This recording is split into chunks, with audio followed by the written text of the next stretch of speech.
Hello दोस्तों, good morning to all of you. मैं रविंद्र वत्स RV classes में आप सबका बहुत बहुत स्वागत करता हूं। कैसे हो आप सब? उम्मीद करता हूं बहुत अच्छे होंगे। दोस्तों, आज का हमारा जो टॉपिक है वो है रीजनिंग का क्लासिफिकेशन। क्लासिफिकेशन टॉपिक जो है, जिसको हिंदी में वर्गीकरण बोलते हैं, मोस्ट इंपॉर्टेंट टॉपिक है। और वो उस टॉपिक में से आपकी एसएससी में, एचएसएससी में और रेलवेज के अंदर बहुत से क्वेश्चन पूछे जाते हैं।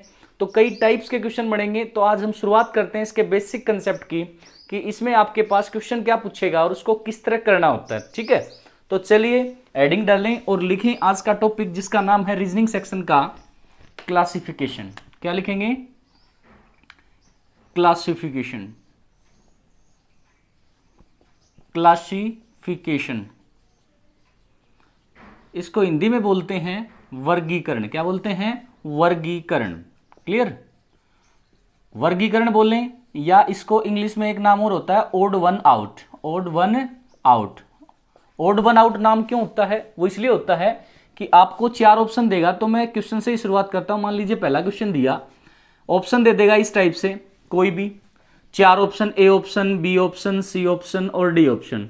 क्लासिफिकेशन जैसा कि नाम से ही पता है, वर्गीकरण का मतलब है, या इस नाम से समझ सकते हो ओड वन आउट, मतलब जो भी 4 ऑप्शन देगा तो उनमें से 3 ऑप्शन ऐसे होंगे जो एक प्रॉपर्टी को फॉलो करेंगे, यानी कि सिमिलर होंगे। एक अलग अपने आप छूट जाएगा, उसको अलग से बताने की जरूरत नहीं है। आपको 3 को सिमिलर बनाना है। मान लीजिए अगर डी आंसर आया तो वो क्यों आया? क्योंकि 3 ए, बी और सी ऑप्शन में जो वर्ड दे रखे हैं, या जो अल्फाबेट दे रखे हैं, या डिजिट दे रखे हैं, या कोई जीएस बेस्ड कोई वर्ड दे रखा है, तो वो सिमिलर प्रॉपर्टी को फॉलो करेंगे, यानी कि सेम होंगे।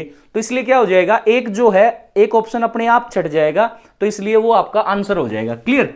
तो मैं शुरुआत करता हूं आज के टॉपिक की, जिसमें हम पहला क्वेश्चन यहां से स्टार्ट करेंगे। तो लिखते जाएं, मैं आपको वैरायटी ऑफ क्वेश्चंस कराऊंगा यहां पे। क्लासिफिकेशन प्रीवियस ईयर क्वेश्चन को डिस्कस करेंगे, चाहे वो रेलवे ने पूछे हों, चाहे वो एसएससी ने पूछे हों, वो सारे क्वेश्चन यहां पे डिस्कस करेंगे। तो चलें, कॉपी पेन उठा लें जल्दी से और लिखना स्टार्ट कर दें। पहला क्वेश्चन ऑप्शन दिया आपको इस टाइप से दे देगा। पहला ऑप्शन ग्रीस, दूसरा ऑप्शन दे दिया स्पेन, तीसरा ऑप्शन दे दिया कोरिया,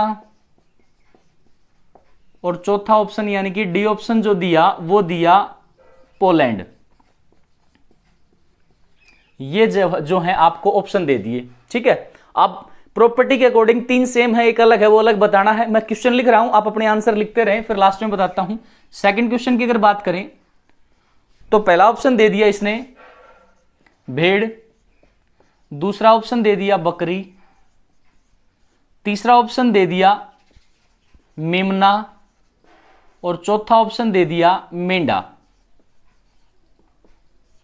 क्लियर? चलो चलते हैं अपने नेक्स्ट क्वेश्चन की तरफ। तीसरा क्वेश्चन दिया, पहला ऑप्शन दिया इसने क्रिकेट, दूसरा ऑप्शन दिया फुटबॉल, तीसरा ऑप्शन दिया हॉकी, और फोर्थ ऑप्शन दिया पोलो। ये ऑप्शन दे दिया आपको। तो पहले इन 3 क्वेश्चन को करते हैं, फिर उसके बाद आगे बढ़ेंगे। तो जल्दी से पहले क्वेश्चन का आंसर सोच लिया होगा आपने, क्या आंसर आना चाहिए। देखो, ये सारे के सारे जीएस बेस्ड क्वेश्चन है। अगर जीएस की नॉलेज है तो आराम से कर पाओगे इन क्वेश्चंस को।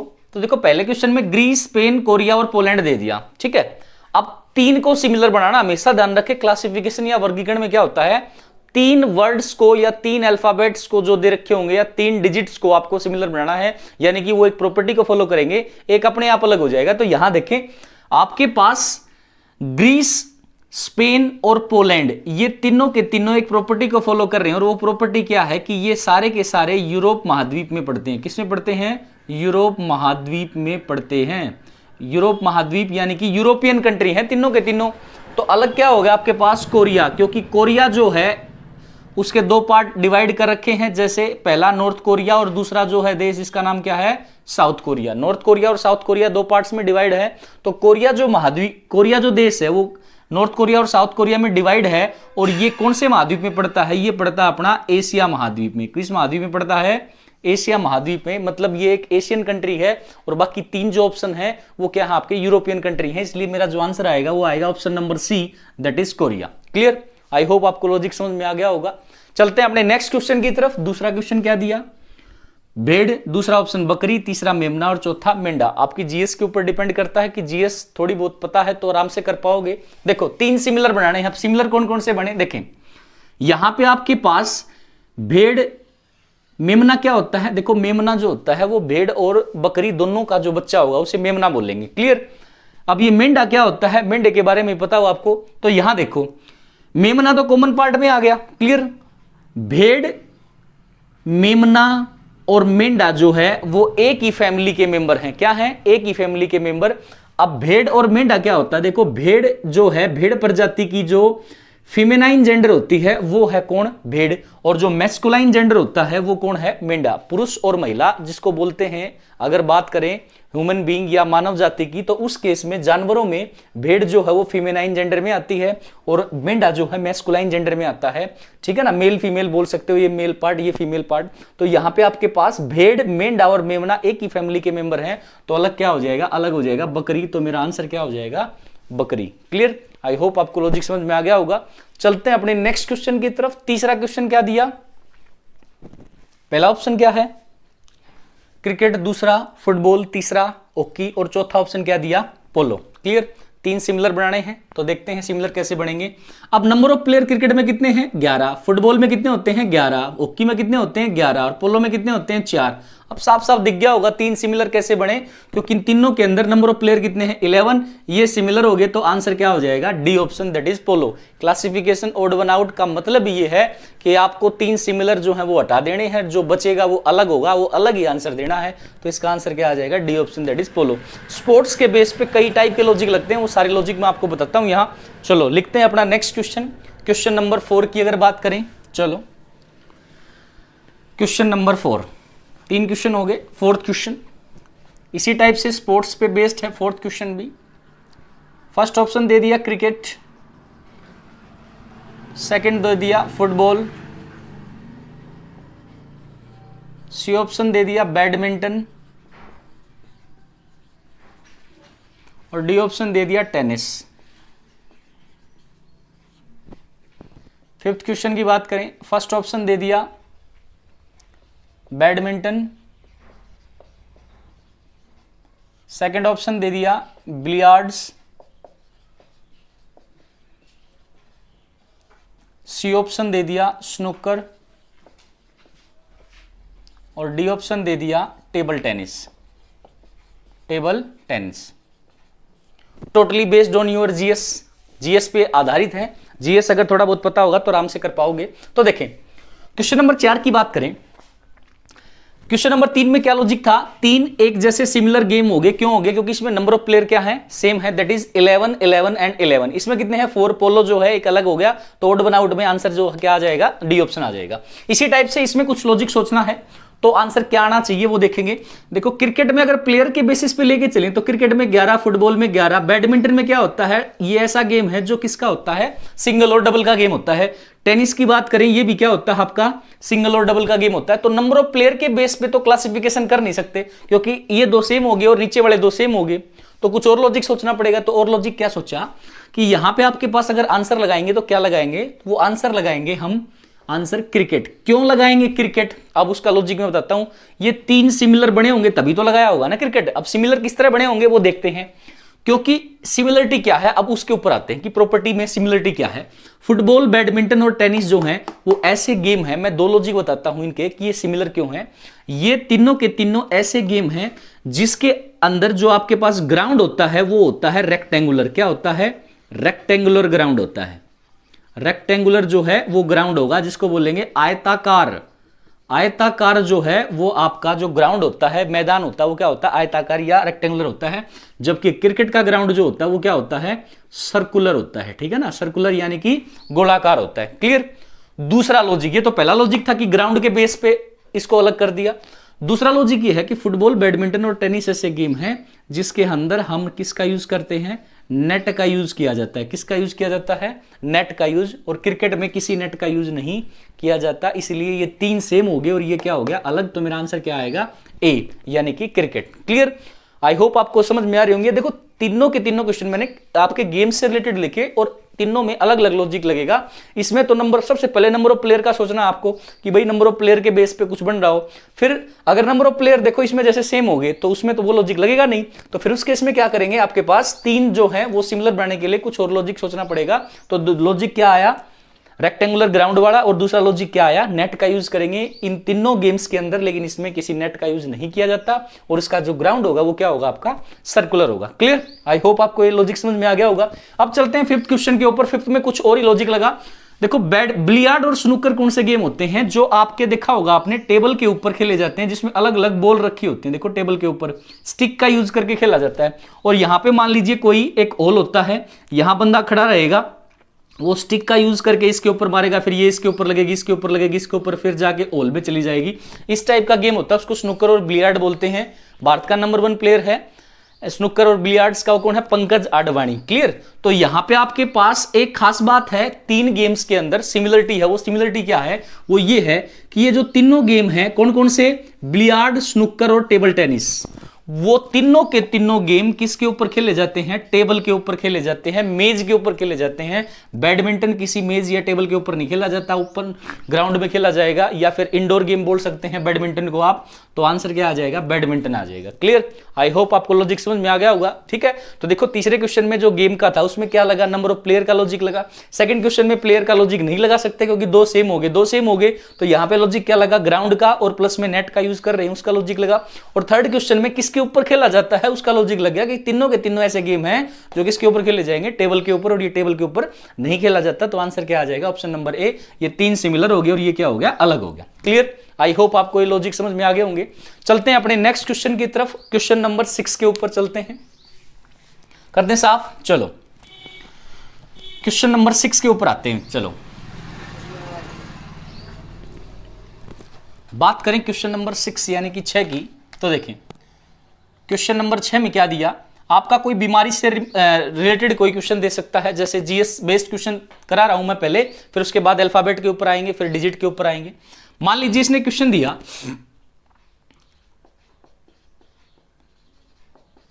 रतौंधी, सेकंड ऑप्शन दिया स्कर्वी, सी ऑप्शन दिया बेरी बेरी, और डी ऑप्शन दिया इन्फ्लुएंजा।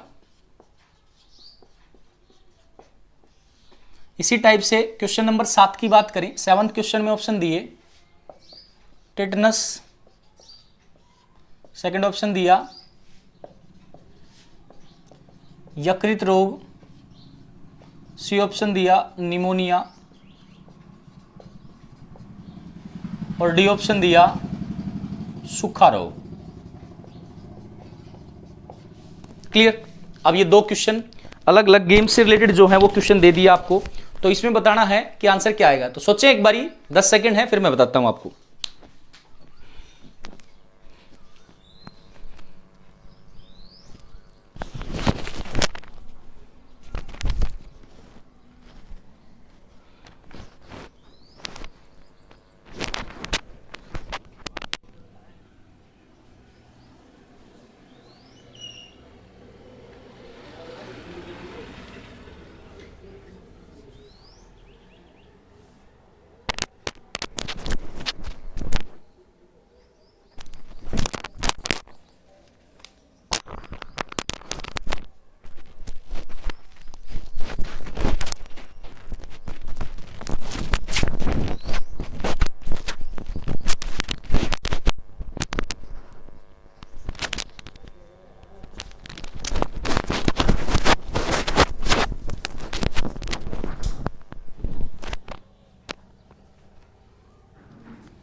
आई होप आपने सोच लिया होगा।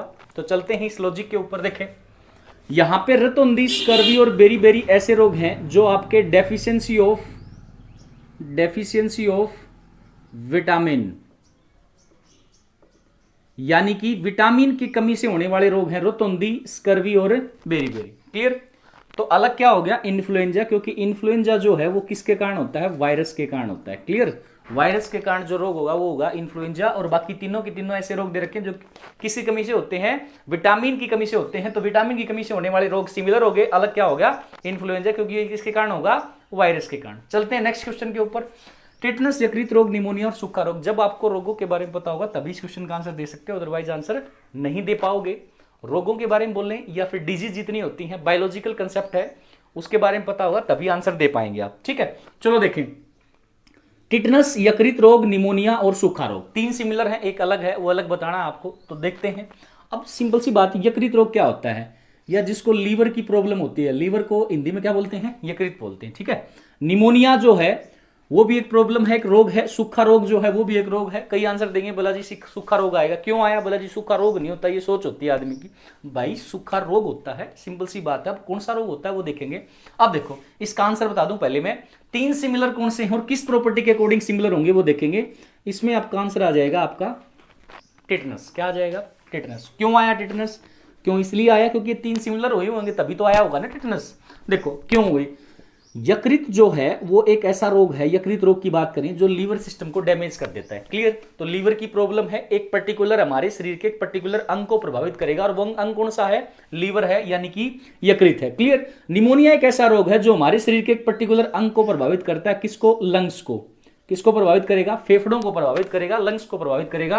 और सूखा रोग जो है वो एक ऐसा रोग है जो हमारी हड्डियों को यानी कि बोन्स को प्रभावित करेगा, जिसमें किसके कारण होता है, वैसे विटामिन डी की कमी से, कैल्शियम की कमी बोलते हैं ना, तो वही विटामिन डी जो है सबसे जरूरी है। और वो कहां से मिलती है हमें, सबसे अच्छा स्रोत जो है वो क्या है, विटामिन डी का जो है वो धूप है। ठीक है ना, जो अपनी सनलाइट आती है वो सबसे अच्छा स्रोत है विटामिन डी का। तो सूखा रोग भी रोग है, किसको प्रभावित करेगा, बोन्स को, निमोनिया लंग्स को, यकृत रोग लीवर को। लेकिन टिटनस एक ऐसा रोग है जो हमारे शरीर के सारे अंगों को प्रभावित करेगा, यानी कि पूरे शरीर को प्रभावित करेगा, पूरे शरीर को प्रभावित करेगा। कौन, टिटनस। इसलिए तीन सिमिलर, क्योंकि ये हमारे शरीर के एक पर्टिकुलर अंग को प्रभावित करेंगे, और ये अलग क्यों होगा, क्योंकि हमारे पूरे शरीर को प्रभावित करेगा।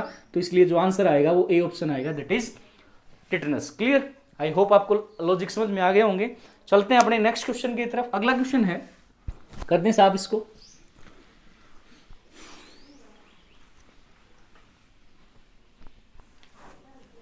चलो अब लेते हैं कुछ और क्वेश्चन। क्वेश्चन नंबर 8 की अगर बात करें तो ये दे दिया, डिजिट्स भी दे सकता है, 4, 9, 16, 36। 9th क्वेश्चन लिखते रहें आप।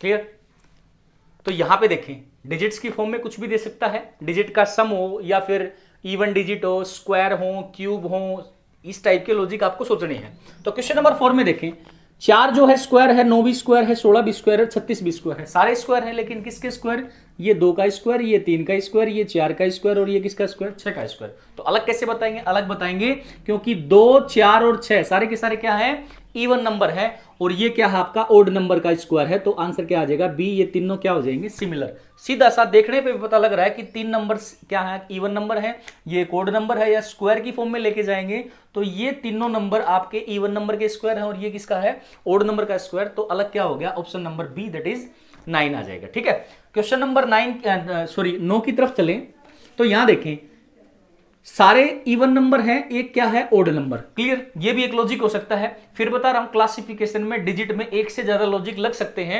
आपने कुछ लॉजिक लगाया, अगले ने जिसने पेपर बनाया, एग्जामिनर ने जो पेपर बनाया, उसने अपना लॉजिक अलग सोच रखा है, तो आप उसके ऊपर क्लेम नहीं कर सकते कि भाई मेरा तो लॉजिक ये था, मैंने तो अपने लॉजिक के अकॉर्डिंग लगाया। वो फिर नहीं मानेगा उस चीज को। आपको उस टाइम आपकी किस्मत भी अच्छी होनी चाहिए कि आप जो आंसर लगाएं वो अगला भी सोच रखा हो, उसने भी सोच रखा हो वो लॉजिक, तभी पॉसिबल हो पाएंगे ये चीज। तो जितना पॉसिबल हो सकता है लगाना तो पड़ेगा। अब सीधी सी बात है, ये 3 नंबर क्या हो गए, इवन हो गए, ये ओड हो गया, तो आपका लॉजिक सही है कि आंसर ये आना चाहिए। लेकिन अगले ने क्या सोच रखा है वो भी देख लेते हैं। देखो दूसरा लॉजिक, यहां देखें आपके पास क्या किया, पहली दोनों डिजिट को मल्टीप्लाई करेंगे तो तीसरी डिजिट मिली, 3 गुणा 2 करेंगे कितना मिला, 6 मिला। अगले में देखो 4 को 2 से गुणा करेंगे कितना मिला, 8 मिला। 5 को 3 से गुणा करें कितना मिला, 15 मिला। और यहां देखें 4 को 6 से गुणा करूंगा तो 24 आना चाहिए, लेकिन 82 आया, तो इसका मतलब अलग क्या हो गया, डी हो गया। तो आंसर क्या आ जाएगा, डी आ जाएगा। क्लियर, आपके अकॉर्डिंग आंसर ये भी सही था, क्योंकि ये ओड नंबर, बाकी तीनों के तीनों क्या है, इवन नंबर है, यानी कि सम संख्या है, ये क्या होगी, विषम संख्या होगी। क्लियर, लेकिन ये भी तो हो सकता है, दूसरा लॉजिक सोच लिया अगले ने, तो ये डिपेंड करता है टोटली आपकी किस्मत के ऊपर कि आपने क्या लॉजिक सोचा और अगले ने माना या नहीं माना, उस चीज के ऊपर डिपेंड करेगा। तो यहां पे जो आंसर आया वो कितना आया, डी ऑप्शन आया। ठीक है, चलो क्वेश्चन नंबर 10 की तरफ चलें। फिर से वही, यहां पे 2 नंबर ओड नंबर दे रखे हैं, 2 इवन नंबर दे रखे हैं, तो वो कंसेप्ट तो लगना नहीं। फिर और कुछ सोचें, देखें फिर से वही काम, 3 और 2, पहली और तीसरी को गुणा करेंगे तो कितना आया, बीच वाली डिजिट मिली, कितनी मिली, 6। सेम एज इट इज पहली और तीसरी को गुणा करेंगे तो 5 गुणा 1 कितना आया, 5। सेम यहां 2 गुणा 4 करें कितना आया, 8। तो क्या इसमें बन रहा है, 9 गुणा 5 करेंगे तो 45 आना चाहिए, लेकिन कितना आ गया, 3 आ गया, तो डी नहीं, यानी कि 3 सिमिलर हो गए तो अलग क्या हो गया, डी। तो मेरा आंसर जो है वो क्या आ जाएगा, डी ऑप्शन जो है इसका राइट आंसर होगा। क्लियर, तो ये लॉजिक सारे दिमाग में रखने हैं। स्क्वायर दे रखे हैं, क्यूब दे रखे हैं, स्क्वायर रूट कर दिया या किसी का स्क्वायर करके जोड़ दिया या घटा दिया, इस टाइप के ऑप्शन आपको मिल सकते हैं। ठीक है, एक क्वेश्चन और लिखते हैं, 11th क्वेश्चन इसी टाइप का डिजिट का। पहला ऑप्शन 20, सेकंड ऑप्शन है 25, सॉरी 30 लिख लें। नेक्स्ट ऑप्शन दिया 42 और नेक्स्ट ऑप्शन है 50, ये आपको दे दिए। अब इसमें अलग बताना है आपको, अलग क्या आएगा। तो देखें एक चीज क्लियर है, यहां 20 जो है वो आपके पास, अब बोलोगे सर 4 गुणा 5 20, 5 गुणा 6 30, 6 गुणा 7 42, और यहां पे कुछ ऐसा लॉजिक नहीं लग रहा। ठीक है ना, अब 10 गुणा 5 करेंगे या 5 गुणा 10 करेंगे तो ये तो बिल्कुल सीरीज टाइप बना रहे हैं, तो 3 सिमिलर होंगे। लेकिन एक चीज और है, और भी लॉजिक लग सकते हैं इसके अंदर। क्या लॉजिक लग सकते हैं, देखो मैं दिखाता हूं आपको। यहां पे आपके पास 20 को लिख सकते हैं 4 का स्क्वायर प्लस में 4, 30 को लिख सकते हैं 5 का स्क्वायर प्लस 5, और 42 को लिख सकते हैं 6 का स्क्वायर प्लस में 6। लेकिन यहां 7 का स्क्वायर प्लस में कितना हो रहा है, 1 हो रहा है। ठीक है ना, तो यहां पे तो देखो जिसका स्क्वायर किया वही नंबर ऐड कर दिया, जिसका स्क्वायर किया वही नंबर ऐड कर दिया, जिसका स्क्वायर किया वही नंबर ऐड कर दिया। लेकिन यहां तो जिसका स्क्वायर किया वही नंबर ऐड नहीं किया, 1 अलग से ऐड कर रहा है, तो 3 सिमिलर हो गए, 1 अलग हो गया, तो आंसर क्या आएगा, डी। या फिर ये भी हो सकता है 20 को लिख सकता हूं 5 का स्क्वायर माइनस 5, ये भी तो लिख सकते हैं ना, 5 का स्क्वायर माइनस 5, मतलब सेम नंबर का स्क्वायर करेंगे और सेम नंबर माइनस करेंगे तो आपके पास ये डिजिट आएगी। सेम इसमें होगा, सेम इसमें होगा, तो इसमें अलग है, तो आंसर क्या आ जाएगा, 50 आ जाएगा। क्लियर, आई होप आपको लॉजिक समझ में आ रहे हैं। चलते हैं अपने नेक्स्ट क्वेश्चन की तरफ, 12th क्वेश्चन की तरफ चलते हैं। अगला क्वेश्चन क्या है, तो ये आपके सामने 12वां क्वेश्चन। आपको अल्फाबेट की फॉर्म में भी दे सकता है, कि अल्फाबेट की फॉर्म में दे दिया तो क्या आएगा, देखते हैं।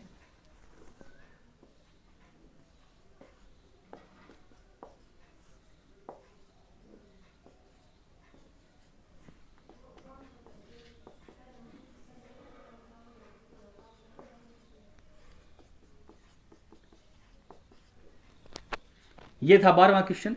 13वां क्वेश्चन इसी टाइप से,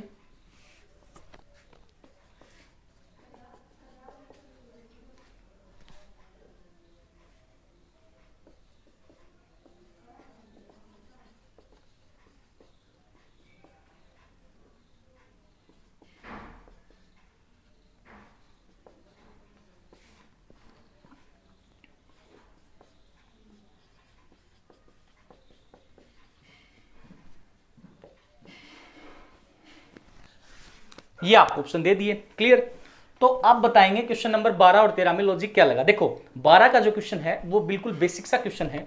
उसमें क्या करेगा, सिंपल सी बात है, मैं कोडिंग डिकोडिंग करा चुका हूं आरवी क्लासेस के ऊपर। जिस बच्चे ने नहीं देखा है वो जाके देख सकता है। कोडिंग डिकोडिंग की 4 पार्ट करवाए मैंने, बिल्कुल बेसिक से। अल्फाबेट की नंबरिंग कैसे मापेंगे, क्या क्या उसके टाइप्स रहेंगे, क्या क्या डिफरेंट डिफरेंट लॉजिक लगेंगे, तो सारी चीजें मैं करवा चुका हूं। तो जिसने नहीं देखा वो जाके देख लेगा। ठीक है, यहां देखें क्वेश्चन नंबर जो 12 है, जब भी क्लासिफिकेशन का टॉपिक में ये क्वेश्चन आएगा तो आपको सबसे पहला काम क्या करना है कि अल्फाबेट की नंबरिंग लिख के डिफरेंस देखें कि दो आपके कंटिन्यूअस जो डिजिट हैं, जो अल्फाबेट हैं, उनके डिजिट का डिफरेंस कितना है। तो यहां देखिए एम कितना है 13, ओ कितना है 15, क्यू कितना है 17 और एस कितना है 19। क्लियर, ये अल्फाबेट की डिजिट लिख ली। सेम यहां एल कितना 12, एन कितना 14, पी कितना 16 और आर कितना है 18, लिख लिया। थर्ड ऑप्शन के ऊपर जाएं तो G7, I9, K 11 और M कितना है 13।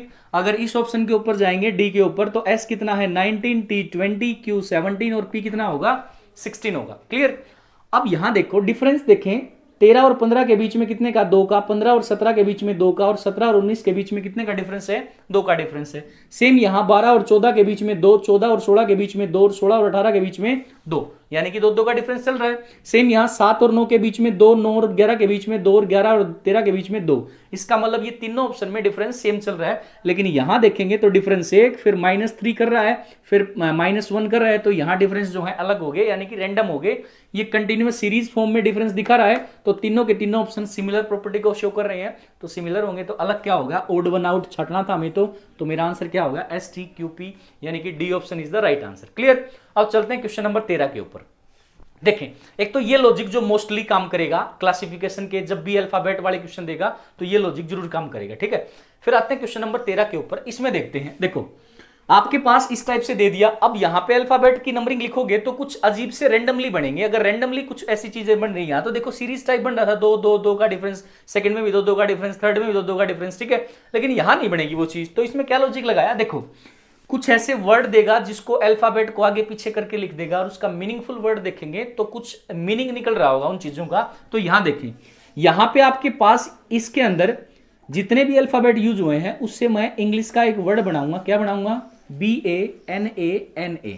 देखो B यूज कर लिया, A यूज कर लिया, फिर N यूज कर लिया, A दोबारा से 2 बार दे रखा है यूज कर लिया, फिर N दे रखा है दोबारा से वो यूज कर लिया, और फिर उसके बाद A जो है वो यूज कर लिया। क्लियर, तो क्या बन गया बनाना। बनाना क्या है, एक फल का नाम है, यानी कि केला जिसको बोलेंगे। सेम यहां पपाया, PAPAYA यहां दे रखा है, PAPAY आगे पीछे करके लिख रखे हैं बस, और कुछ नहीं है। सेम बात करें ऑरेंज की, यहां देखो ये भी आपके पास ORANGE, O कहां ये रहा, R कहां ये रहा, ORA कहां ये रहा, N यहां, G कहां यहां और E कहां यहां। तो ऑरेंज क्या है, ये भी संतरा जिसको बोलते हैं, ये भी क्या है एक फल है। तो इसका मतलब ये तीनों के तीनों ऑप्शन जो हैं वो आपके फल को यानी कि फ्रूट को रिप्रेजेंट कर रहे हैं। यहां पे ओपाटोट जो है, इसको अगर रैंडमली लिख रखा है ओपाटोट, और इसको अगर मीनिंगफुल वर्ड में कन्वर्ट करें तो क्या बनेगा, POTATO बनेगा, POTATO। पोटैटो जो है वो बनेगा, पोटैटो क्या होता है, आलू होता है। तो यहाँ पे ये क्या बन गया, सब्जी, यानी कि एक वेजिटेबल है पोटैटो, और यहाँ ये तीनों के तीनों क्या हो गए, फ्रूट्स हो गए। तो सिमिलर क्या है ये तीनों के तीनों, क्योंकि ये फ्रूट्स को रिप्रेजेंट कर रहे हैं और ये क्या है सब्जी को रिप्रेजेंट कर रही है। तो मेरा आंसर क्या हो जाएगा, ए हो जाएगा। ओपाटोट लिखा तो इसको अगर आगे पीछे करके लिखेंगे तो अगर मीनिंगफुल वर्ड बनाएंगे तो क्या बनेगा, पोटैटो बनेगा। PO देखो यहाँ पे POTATO पोटैटो, पोटैटो मीन्स क्या होता है, आलू। क्लियर, अब आई होप आपको ये लॉजिक समझ में आ रहे होंगे। तो यहां पे मैंने जो आपको जो बात बताई वो क्या बताई, आपसे जब भी क्लासिफिकेशन के टॉपिक में क्वेश्चन पूछेगा तो गलती नहीं करना, कभी एक को उठा लो बाकी 3 भाड़ में पड़े उससे कोई मतलब नहीं। आपको दिमाग में रखना है 3 को सिमिलर बनाना है, एक अपने आप छट जाएगा, कोई समस्या नहीं रहेगी। ये होता है क्लासिफिकेशन यानी कि वर्गीकरण। इसीलिए तो इस क्लासिफिकेशन का नाम दिया गया ओड वन आउट, यानी कि 4 ऑप्शन दिए गए तो उनमें से 3 सिमिलर होंगे, वो सिमिलर बना लो, एक अपने आप अलग हो जाएगा। क्लियर, तो जितने भी मैंने आज क्वेश्चन डिस्कस किए आपके सामने उसमें कई टाइप आती हैं आपके। हो सकता है अल्फाबेट वाले क्वेश्चन दे दे, हो सकता है डिजिट वाले क्वेश्चन दे दे, हो सकता है आपके कोई GS बेस्ड क्वेश्चन दे दे। ठीक है ना, तो वो सारी चीजें आपको पता होनी चाहिए। तो आज के लिए इतना ही, ये था आपके पास basic concept classification odd one out या वर्गीकरण का। इसके प्रीवियस ईयर क्वेश्चन बहुत जल्द लेकर आऊंगा मैं आपके साथ, तो जितना ज्यादा हो सके इस वीडियो को दोस्तों के साथ शेयर करें। तो बेसिक कंसेप्ट मैंने जो बताया क्लासिफिकेशन का, और जो लोग नए हैं चैनल के ऊपर वो चैनल को सब्सक्राइब करके बेल आइकन को दबा दें, ताकि जब भी मैं वीडियो बनाऊं आपको पहुंच सके वो। मैं आपको मैथ, रीजनिंग और GS से संबंधित जितने भी कंसेप्ट हो सकते हैं वो सारे बताने की कोशिश कर रहा हूं। तो मिलते हैं एक और नई वीडियो के साथ, तब तक अपना और अपने परिवार का ध्यान रखिए। Thank you so much for watching this video. Thank you.